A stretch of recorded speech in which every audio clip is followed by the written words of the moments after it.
Hello my international darlings, welcome to another video in Maribeth's channel, and yes, that's me.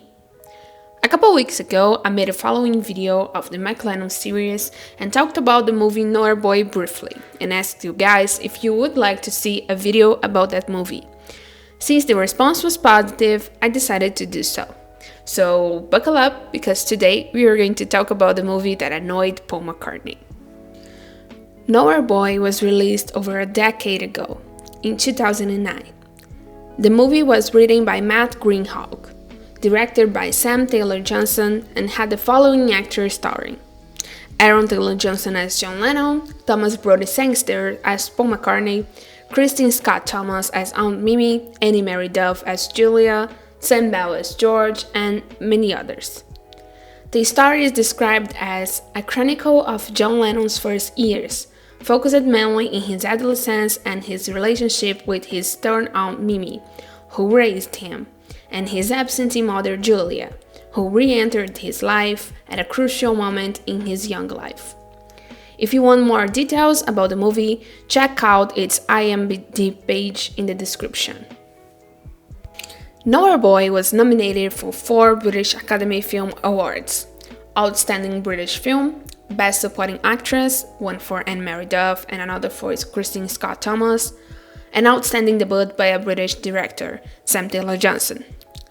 The film also won the Audience Choice Awards for Best Feature at the San Diego Film Festival in 2010 and also holds a good score in some online websites such as Rotten Tomatoes and IMDb.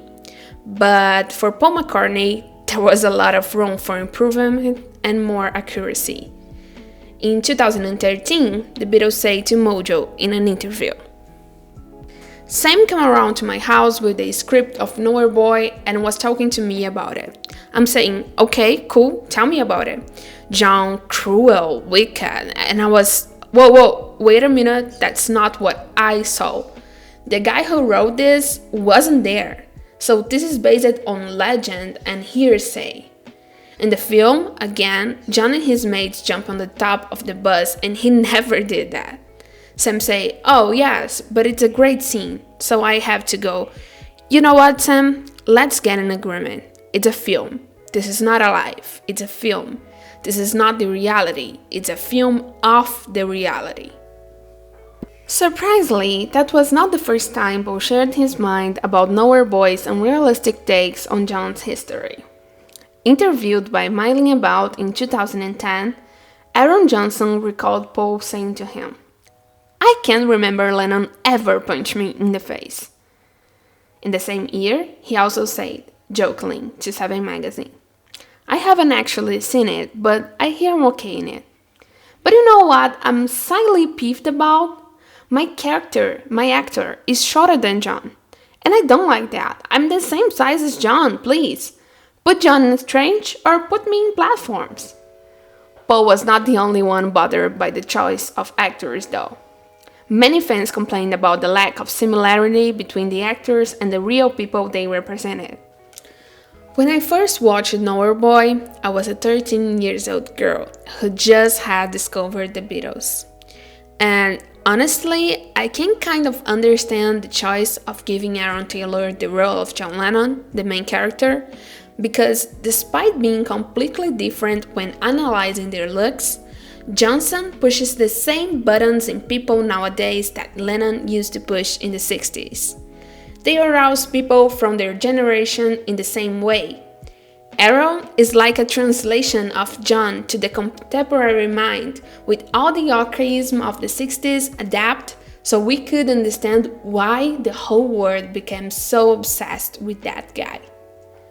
And Nowhere Boy made me realize not what the Beatles were, but what they represented to people. And that's why I respect the work so much as a drama than an adaptation of reality. Also, the production is nothing less than minutely fantastic.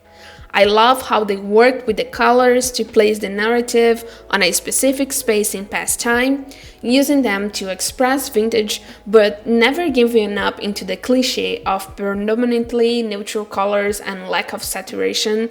Instead, they worked with accurate designs, fashions, and locations that makes the movie pleasant to the eyes.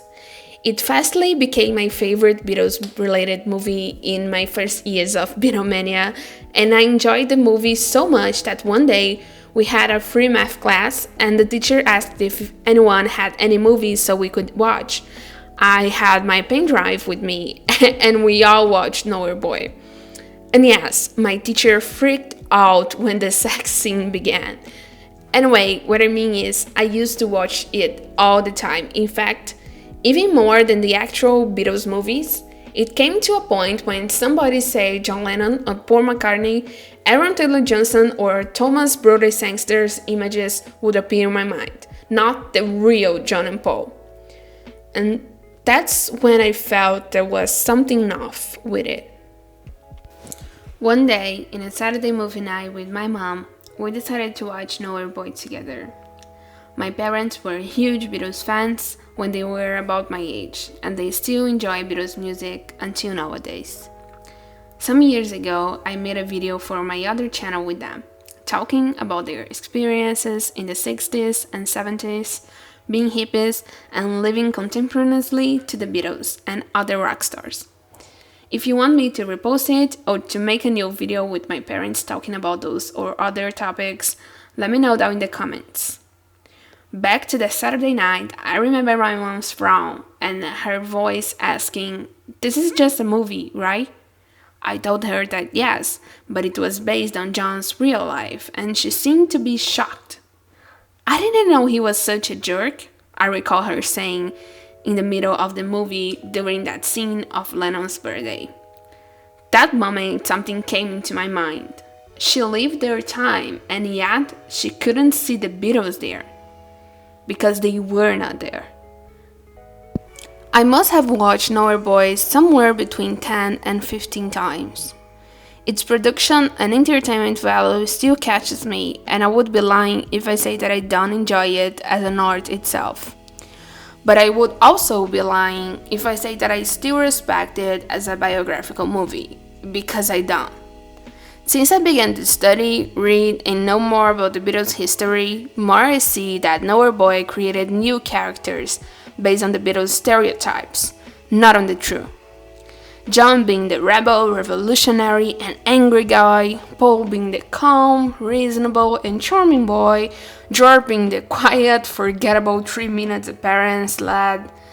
What they did was just to transform those common sense ideas of who were them in actual people. That's why it's so good for someone who doesn't know much about them. It's easy to process, it's just a reinforcement of those roles you already knew about. It's simple, right?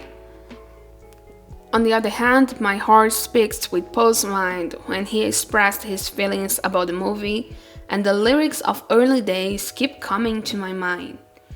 Imagine having someone you love, someone who were a huge part of your life, someone you knew almost everything about, someone you shared feelings, moments, practically a life with, being portrayed for everyone to see as something completely uncanny. Imagine watching this person's life being summed up to a few of their bad choices and dark moments, and this person's whole personality just lazily based on a commonplace idea, not the reality. It would hurt, I imagine, especially because John suffered a lot because of the widely spread image the media created of him. At the same time, I feel like Nowhere Boy wanted to explain John's side. They also fall in contradiction when they create offenses that weren't even real. The movie sells itself like John Lennon's teenage years, but it's nothing but a fanfiction written by a new member in the fandom. Still a good piece of fiction though.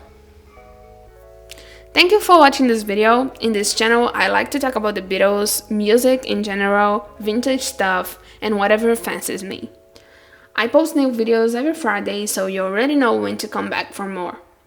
In the screen right now, you can see my other social media where you can follow me and we can chat. If you like my content, subscribe, share this with someone you think it might like too, and I see you in the next video. Bye bye!